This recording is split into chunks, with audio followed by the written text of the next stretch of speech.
नमस्कार. वेदांतशास्त्र हे जीव, जगत आणि जगदीश्वर यांचा परस्पर संबंध काय याचा विचार करणारे शास्त्र आहे. जीव जगदीश्वराहून वेगळा नाही, म्हणून मनुष्य प्राणीही जगदीश्वराचाच अंश आहे. पण त्याला मात्र याची जाणीव नसते.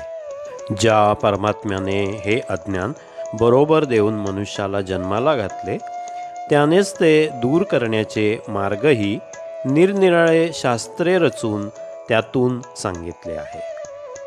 त्यातील एक भक्तिमार्ग हा मनुष्याचे अज्ञान दूर करून त्याला मूळ स्वरूपात म्हणजे ब्रह्मस्वरूपात विलीन करतो. हे खरे असले तरी प्रत्येक मार्गासाठी काही नियम असतात. त्या मार्गाचे आचार्य शास्त्र रचना करून सामान्य लोकांना ते नियम समजावून सांगतात. अशा या भक्तिमार्गाचे नियम सांगणारा सार्थ शांडिल्य भक्तिसूत्रे हा श्री वामनराज प्रकाशनाचा ग्रंथ आज आपण बघणार आहोत. यामध्ये 102 सूत्रे असून 3 अध्याय आहेत.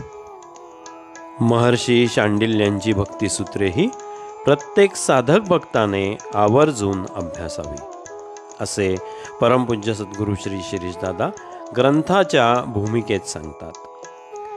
प्रत्येक सूत्राचा मराठी अर्थ व त्याचे विवरण राष्ट्रीय पंडित श्री विनायक काका देसाई यांनी केले आहे. आपण ग्रंथाचा काही भाग बघूया.